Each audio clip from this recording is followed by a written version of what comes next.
그 성적 평가 방법.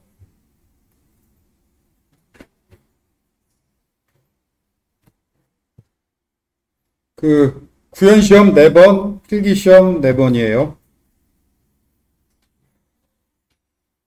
또 짝수 주차.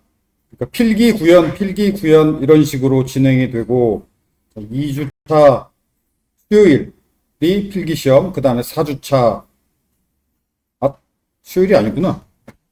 월요일이구나. 이 수업이 월요일이죠.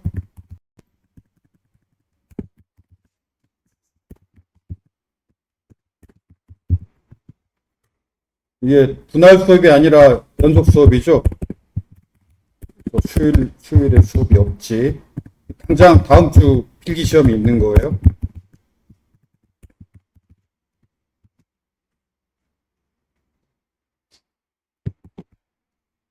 그래서 이 짝수주차에 2, 4 원래는 6주차에 필기 시험을 봐야 되는데 6주차가 보니까 추석 연휴더라고. 그래서 연휴, 휴일일 경우는 그 바로 다음 수업으로 밀리죠. 그래서 6주차만 추석이라서 7주차가 되고 나머지 8, 10, 12, 14주차까지는 짝수주차. 마지막 이게 15주차 월요일 볼지 16주차 월요일 볼지 이건 진도에 따라 15주차까지 충분히 진도가 나갔으면 15주차에 보고 아니면 16주차까지 수업을 해야 되는 상황이면 16주차에 보고 그래서 15주차일지 16주차일지 마지막 시험은 미정이에요. 나머지는 이대로 뭐 별다른 특별한 상황이 발생하지 않으면 이렇게. 그 다음에 구현 시험은 그냥 하루 종일 아니라 참 최대 80분, 구현 시험은 최대 80분. 이게 분할 수업이 아니고 연속 수업이다 보니까 시험 본 날도 반은 80분 시험을 보고 쉬는 시간 포함해서 80분, 나머지 반은 또 수업을 해요. 연속 수업이다 보니까. 그리고 언제나 시험은 수업 시작하자마자 시험부터 봐요. 쪽지 시험이든 구현 시험이든. 또 시험 보는 날은 지각을 하면 안 되겠지. 그리고 구현 시험은 오픈북. 뭐든 다 가능해요. 심지어 AI 사용도 가능해. 왜 가능하냐면 막을 방법이 없어. 인터넷을 끊을 수가 없잖아. 유선 인터넷을 끊을 수 있지만 무선은 못 끊어요. 근데 지금 노트북 들고 다니는 학생도 있어서 인터넷을 끊을 방법이 없기 때문에 그러면 인터넷을 못 막으면 그렇지. 채팅도 가능하고 검색도 가능하고 AI도 사용 가능하고 막을 수 있는 방법이 없기 때문에 어떤 거든 다 이용해도 돼. 특히 AI가 구현 시험 정답을 요즘은 그냥 정답을 가르쳐주는 수준이에요. 그러니까 AI를 이용해서 구현 시험을 보는 사람은 만점이고 AI를 이용해서 구현 시험을 보느냐 아니냐 차이가 굉장히 커요. 왜냐하면 AI가 정답을 가르쳐줘. 이 구현 시험 정도 문제는 AI한테는 아주 쉬워요. 정답을 여러분이 잘 물어보기만 하면 질문만 정확하면 정답을 가르쳐줘. 그래서 AI를 이용해서 그 네트워크 프로그래밍 하는 연습을 좀 하고 오면 구현 시험은 아무 문제 없을 거야. 이 구현 시험은 AI를 해서 구현 시험을 치르는가 아닌가 그 차이가 100점이냐 아니냐로 확 차이가 커요. 그 다음 소스 코드가 동일하면 아무런 이유를 묻지 않고 둘 다 0점 처리해요. F 아니야. 그냥 그 시험만 0점 처리해요. 그게 우연히 같았든 아니면 두 학생이 똑같은 A한테 똑같이 물어봐서 AI가 똑같이 답을 알려줬든 아무튼 소스 코드가 동일하면 이유 안 물어봐요. 그냥 그 자체가 0점이에요. 그래서 AI를 이용해도 좋은데 혹시 친구가 똑같은 AI로 나하고 똑같은 답을 쓰지 않을까? 그건 여러분 책임이야. AI를 써서 똑같았다. 혹은 둘이 예상 문제 공유해가지고 같이 공부해서 예상 문제 그대로 나왔기 때문에 소스가 똑같다. 이런 거 안 통해. 친구와 동일한 소스 코드가 제출되지 않도록 어떻게든 변형을 하는 건 여러분 책임이에요. 따라서 동일한 소스 코드는 0점 처리할 뿐, 뭐 부정행위로 간주하고 F 처리 이런 거 안 해. 그냥 동일한 소스가 있으면 0점. 그리고 이런 경우 있었어요. 노트북이 먹통이 돼가지고 이게 작년 2학기야. 작년 2학기에 백엔드 수업이었을 거예요. 어떤 학생이 갑자기 노트북이 고장나서 강의실 PC에서 구현시험 보고 그냥 일찍 다 완성하고 나갔대. 근데 그 뒷자리에 앉았던 학생들이 그 PC에 있는, 일찍 나가니까 정답을 풀었겠지 하고 그 PC에 남아있는 그 소스를 가져다가 그대로 제출했어요. 2명이. 그래서 이 경우도 그 세 학생, 누가 먼저 제출하고 나가고 뒤늦게 누가 제출했고 그거 뭐 제출한 시간 기록을 보니까 파악할 수 있지. 그렇지만 미리 공지한 대로 미리 제출한 학생도 0점 처리했어요. 친구하고 소스 코드가 동일하지 않게 제출할 책임은 교수에게 있지 않고 여러분한테 있어. 친구가 카톡으로 좀 알려달라고 할 때, 네 소스를 보여줘봐 해가지고 여기 틀렸네. 이건 오케이야. 근데 내 소스를 보여주는 건 위험하지. 그 친구가 그대로 낼 수도 있어요. 카톡으로 알려주라는 얘기는 아니야. 알려주고 싶다면 차라리 그렇게 알려줘라. 내 소스 코드 보여주지 말아라. 요약. 구현시험, 인공지능 이용해서 구현시험 보는 거 매우 강력 추천하는데 인공지능만 잘 이용하면 구현시험은 그냥 다 100점일 거예요. 100점이 굉장히 많이 나와. 구현시험은 인공지능 때문에.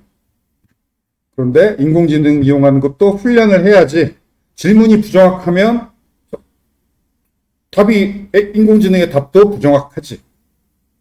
인공지능 이용하는 연습을 하기 바라고, 챗GPT가 가장 좋을지 어쩔지는 나도 몰라. 여러분 이것저것 시도해 보기 바라고, 인공지능을 이용하든 뭘 이용하든 소스 코드가 동일하면 아무런 이유를 묻지 않고 동일한 소스 코드 0점 처리하니까 이건 여러분이 알아서 어떻게든 피해야 돼요. 그 다음, 인공지능 때문에 구현시험은 만점이 워낙 많아서 성적 변별력은 필기시험이에요. 필기시험은 오픈북이 아니야. 그리고 필기시험은 최대 15분, 짧아요. 문제도 많지 않고. 그런데 변별력은, 필기시험은 만점이 별로 안 나와요. 그래서 변별력은 필기시험이라는 거. 구현시험은 인공지능 덕분에 인공지능으로 구현하는 연습만 하면 만점이야. 네트워크 프로그램 공부 조금만 해도 인공지능 공부하면 만점이에요. 요즘 인공지능이 어마어마해졌어요.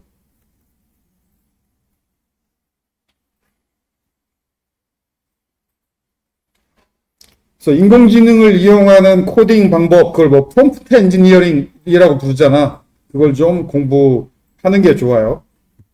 이건 뭐 구현시험뿐만이 아니라 여러분 풀제할 때도 요즘 인공지능 잘 이용하면 어지간한 프로젝트 인공지능이 거의 다 해주는 세상이 됐어요. 지난번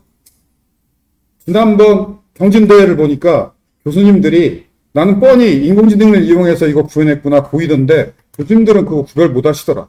그래서 지난번 보니까 인공지능 이용해서 풀제 간 다음에 경진대회 제출한 학생들이 입상하기도 했어요.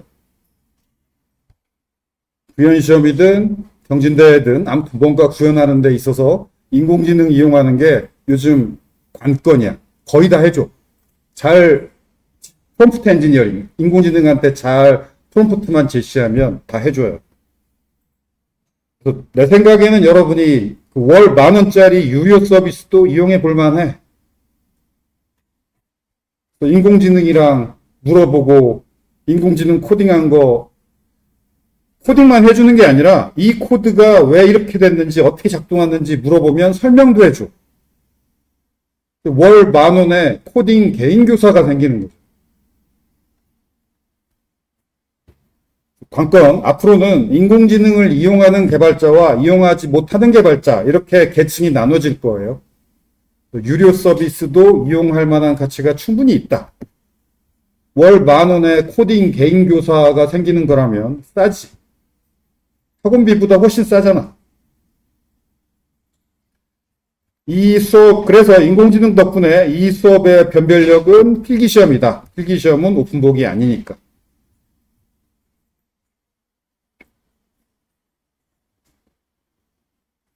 그리고 그 팁인데 옛날에 아주 오래전에 내가 공부하던 방법인데 시험 공부를 수업 시간에 하면 돼요. 그러니까 수업 시간에 어떤 마음가짐으로 수업을 듣냐면 저 교수가 오늘 떠드는 얘기 중에서 시험 문제를 한 2문제 낸다면 어떤 문제를 낼까? 그 생각을 하면서 교수가 하는 얘기를 들어보면 거의 예상 문제 찍을 수 있어요. 시험 나올 만한 부분 교수가 설명할 때랑 안 나올 것 같은 부분 설명할 때랑 교수 말하는 그 뭐랄까 어조나 내용이 달라. 그래서 대학교 교재 보면 이렇게 두꺼운 책 한 권짜리 교재로 수업하는 교수도 있잖아. 그래서 교수 수업 안 듣고 책 가지고 시험 공부하면 그 어마어마한 책 한 권 언제 다 공부해. 그런데 교수 수업만 열심히 들으면 시험제 나올 만한 부분을 교수가 수업 시간에 얘기 안 할 리가 없어. 그래서 따로 집에 가서 공부하려고 하지 말고 시험 공부. 교수가 하는 얘기만 잘 듣고 저 부분 시험 나올 것 같다. 이렇게 예상 문제 찍어가면서 수업을 들으면 그걸로 시험 공부 충분해요. 이렇게 찍어놓고 시험 보기 전에 벼락치기는 수업들을 쓸 때 찍은 부분만 쭉 읽고 시험에 들어가면 돼요. 그러면 1등은 안 해도 A0 이상 나오는 건 보장이 돼요. 옛날에 내가 대학생 때 그렇게 공부해서 매우 효과적이었어요. 거의 집에서는 시험 공부 안 했는데도 A0 이상은 다 맞았어.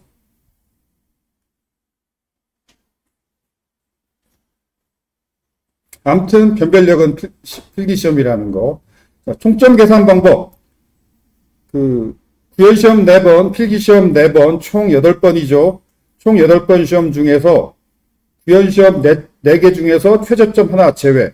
필기시험도 4 중에서 최저점 제외. 그러면 3개, 6개죠. 6개 가지고 시험 점수 85점이 계산돼요. 이 85점은 총점 100점 중에서 시험 점수가 중간 25, 기말 25, 기타 35에서 85예요. 그래서 8번 중에서 뭐가 중간이고 뭐가 기말이고 뭐가 기타 시험이냐 없어요. 그냥 6개 점수 가지고 85점 만점으로 계산한 다음에 이걸 25대 35로 나눠 가지고 여러분의 그 성적에 입력을 해요. 그러니까 중간 점수, 기말 점수는 똑같을 거야. 25대 25로 나누니까. 자, 예를 들어서 여러분이 필기 최저점 하나 제외하고 구현 최저점 하나 제외한 6개 시험 점수가 다 만점이었다. 그러면 중간 25점, 기말 25점, 기타 35점이라고 여러분의 마지막 성적에 입력될 거예요. 이해되죠? 구현, 필기 각각 최저 점수 1개씩 제외하니까 구현 1번, 필기 1번, 결시까지는 불이익이 없어요. 큰 불이익은 없지. 왜냐면 빵점이 최저점이니까 제외되겠지. 그런데 불이익이 아예 없는 게 아니야. 왜냐하면 결시한 시험이 최저점으로 제외되니까 나머지 시험은 그냥 다 3개씩 들어가는 거지. 그런데 4개를 다 봤다. 그럼 4개 중에서 최저점이 하나 빠지니까 그런 경우가 조금 유리하죠. 잠깐 실수할 수도 있으니까. 그 다음에 결시에 대해서 별다른 처리 안 해줘요. 왜냐하면 최저점 하나 제외하는 걸로 결시를 대부분의 결시는 최저점 하나 제외로 처리가 되겠죠. 그 다음 출석 점수. 교무처에 신청하는 공결이 있죠. 여학생 같은 경우 있죠. 그런 건 교수에게 따로 신청할 필요 없고 처리도 교무처가 직접 해요. 교무처에 신청하는 공결은. 교무처가 직접 출석부를 수정해 주는 걸로 알고 있어요. 그리고 교무처에 신청하는 특히 여학생 공결 교수한테 따로 얘기할 필요 없고 교무처에 신청 안 하는 공결만 교수에게 얘기하면 되는데 교수에게 신청할 경우에 카톡 추천해요. 카톡, 문자, 이메일 이런 거 추천하고 LMS에 요거 있죠. 요거 나 안 봐. LMS 메시지는 안 봐요. 카톡, 문자, 이메일은 오케이. 카톡 추천.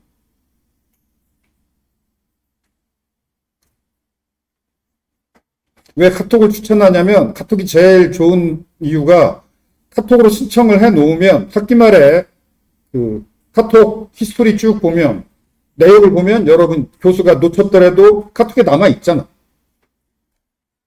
여러분도 교수가 처리 안 했어도 몇 월 며칠 날 이 카톡으로 신청했다라고 카톡 화면 교수한테 보여주면 되잖아. 그래서 모든 신청은 카톡으로 하는 걸 그러면 그 카톡만 딱 보면 한 학기에 교수한테 뭐 질문했던 거 신청했던 게 카톡 목록에 쭉 나올 테니까.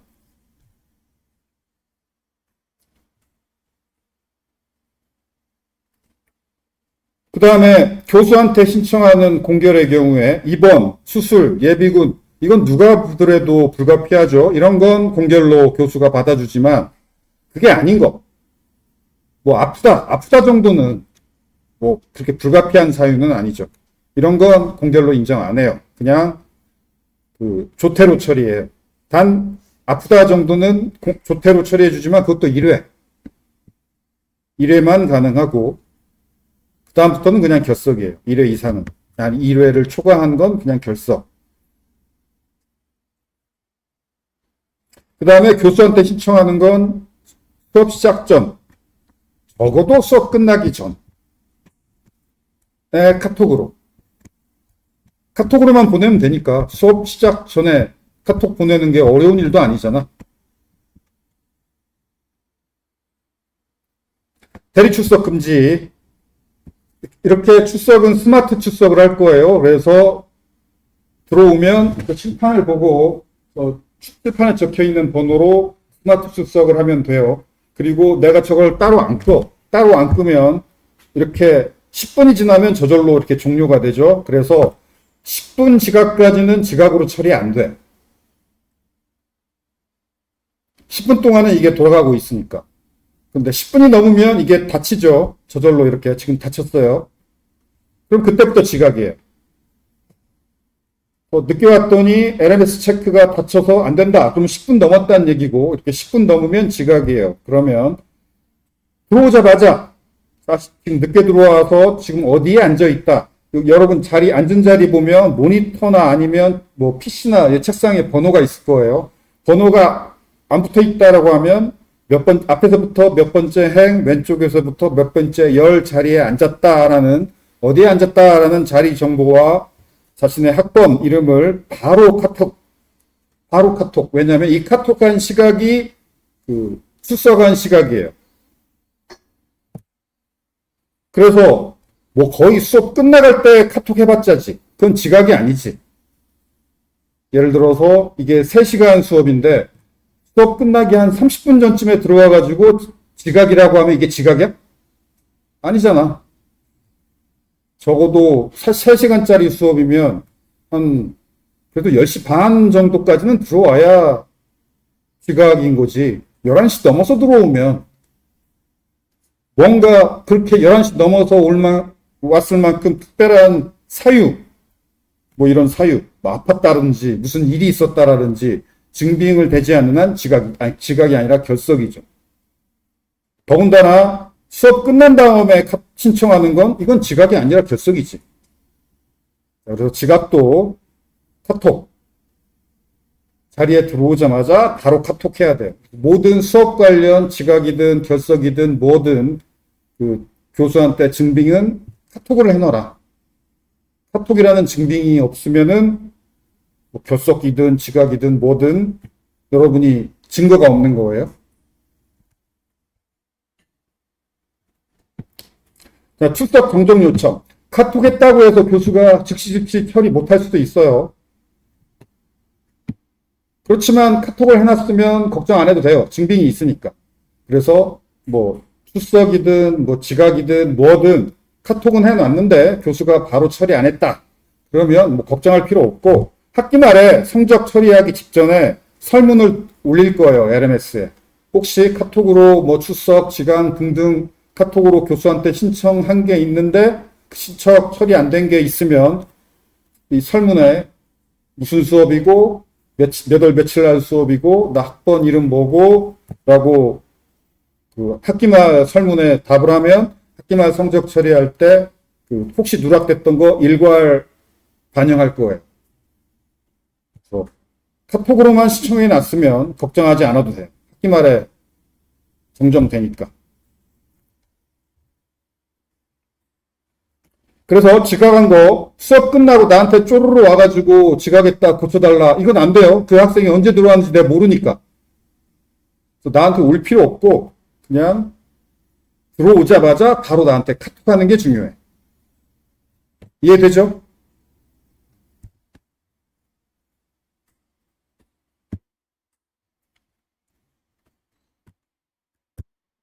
자, 그래서 이렇게 교수가 열심히 얘기를 해도 요 얘기를 안 듣는 학생이 있어요.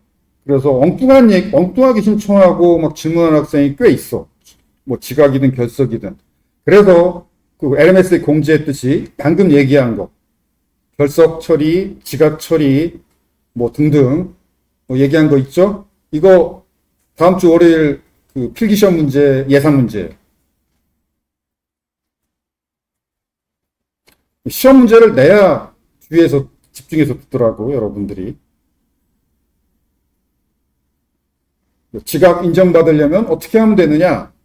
아파서 교수한테 결석 인정받으려면은 어떻게 해야 되느냐?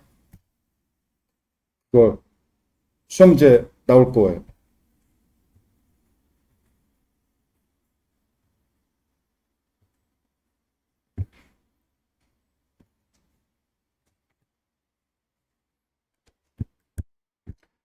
뭐 수업 시간에 궁금한 거, 이해 잘 안 가는 거, 카톡 질문, 뭐 수업 시간에 바로바로 카톡해도 돼요. 어차피 소리 크게 안 틀어놓으니까.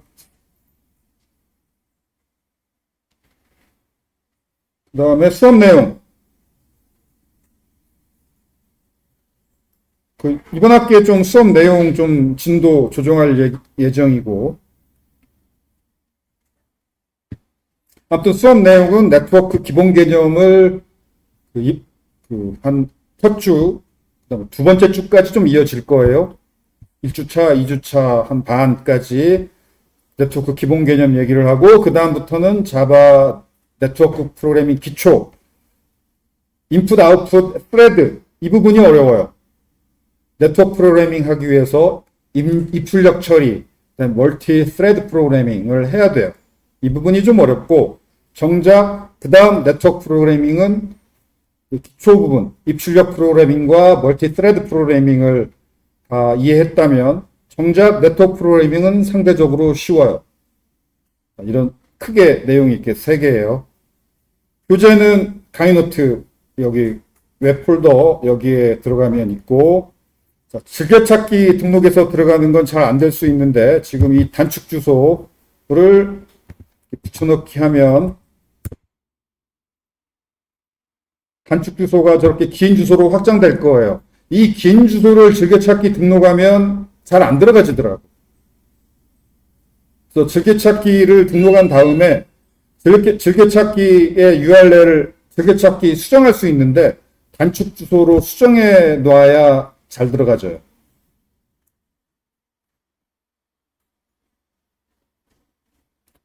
오케이. 그 다음에 네트워크 프로그래밍 주요 언어 비교. 혹시 이 지금 C++가 진로인 학생, 예를 들어서 뭐 게임 프로그래밍, 혹은 뭐 인베디드 프로그래밍, 뭐 보안 프로그래밍 이런 부분은 C++ 언어가 주 언어예요. 그 C++ 네트워크 프로그래밍하고 자바 네트워크 프로그래밍하고 내용이 많이 달라요. 자기 주 진로의 주 언어가 C++ 언어인 학생은 이 수업이 별 도움이 안 돼요.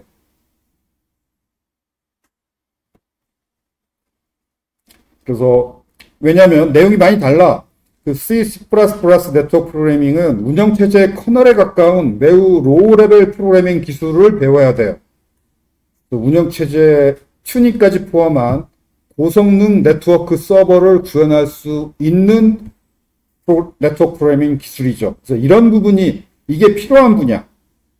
이게 즉 이렇게 고성능 네트워크 통신이 필요한 분야가 대표적으로 실시간 온라인 게임이지. 1대1 총 쏘는 대전 게임 같은 거 잠깐의 딜레이도 느껴지잖아. 0.1초 딜레이도 느껴지죠. 그래서 응답 속도, 처리 속도가 매우 중요한 게 대표적으로 게임이에요, 사실. PC도 요즘 비싼 PC를 사야 되는 이유가 게임하려고 그렇잖아. 그냥 코딩하고 문서 작업하는 데는 비싼 PC가 필요 없어요. 이런 게임 분야, 그 다음에 게임과 비슷한 실시간 원격 제어해야 되는 분야. 실시간으로 뭔가 해야 되는 분야는 응답 속도, 처리 속도가 매우 중요해요. 예를 들자면 실시간 원격 제어가 예를 들어서 그 드론 조정이지. 드론 조정도 어떻게 보면 드론 조정하는 것도 게임이랑 느낌이 비슷하잖아. 실시간으로 뭔가 한다는 거. 실시간으로 뭔가 움직이고 실시간으로 반응해야 되는 거. 그런 드론 조정, 무기 제어죠. 전투기 제어 같은 것도 게임이랑 비슷하게 응답 속도가 매우 중요하겠지. 이런 실시간으로 뭔가 해야 되고 조금이라도 느리면 안 된다. 이런 분야가 C++ 네트워크 프로그래밍이 중요해요. 공부할 게 로우 레벨이라서 어렵고 코딩량도 많아요. 어렵고 코딩량도 많고 불편하지만 대신 굉장히 빠르죠. 자바 네트워크 프로그래밍. 그렇게까지 빠를 필요가 없는 분야. 그럼 쉽게 코딩할 수 있고 공부할 것도 적어서 쉽고 코딩량도 적어. 편해. 대신 그렇게 실시간 속도는 안 나와요.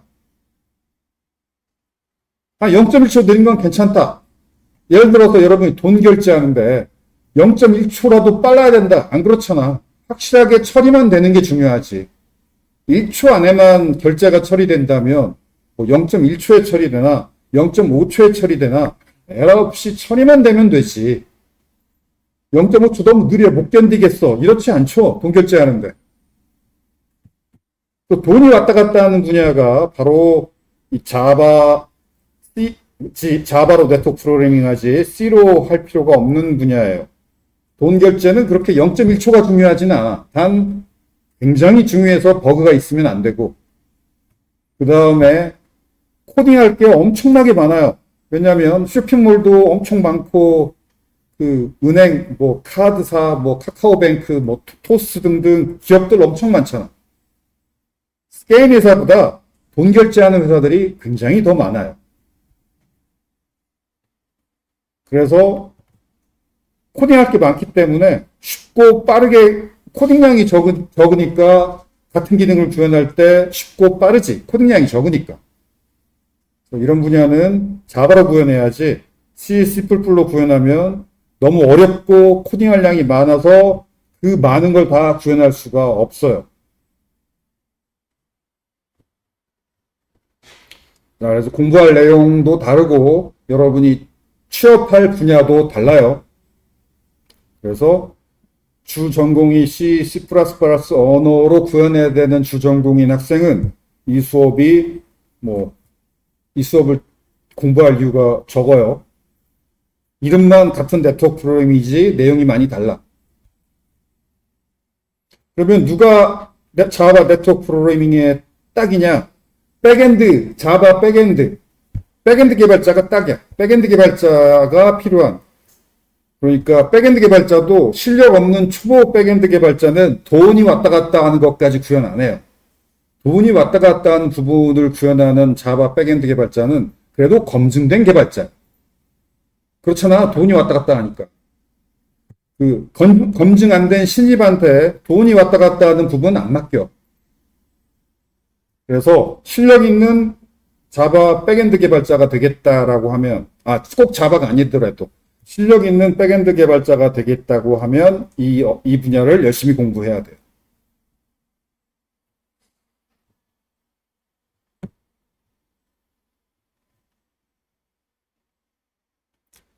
그 다음에 프론트엔드 개발자는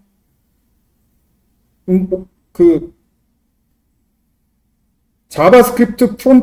자바스크립트로 네트워크 프로그래밍하는 기술도 있긴 있는데 내가 찾아봤더니 책이 없어. 책도 없고 기술 자료만 있는데 그 기술 자료들이 초보자를 위한 자료가 아니에요. 주 진로가 프론트엔드인 학생은 자바스크립트 기술로 네트워크 프로그래밍 공부를 할 수 있는 초보자 자료가 없기 때문에 할 수 없이 자바스크립트 네트워크 프로그래밍과 개념이 유사한 자바 네트워크 프로그래밍을 먼저 공부하고 그 다음에 자바스크립트 네트워크 프로그래밍 자료, 기술 자료 보면서 자바스크립트로는 이렇게 하는구나 혼자 공부해야죠. 초보자를 위한 자료가 없기 때문이에요. 그래서 이 수업은 백엔드, 프론트엔드, 그 다음에 모바일. 모바일도 자바나 코틀린이 자바하고 유사한 언어잖아. 그래서 모바일 개발자. 모바일, 프론트엔드, 백엔드가 주 진로인 학생은 이 수업이 맞고 그게 아니고 게임 혹은 시스템 프로그래밍 혹 그런 C++ 언어가 주 진로인 학생은 안 맞다.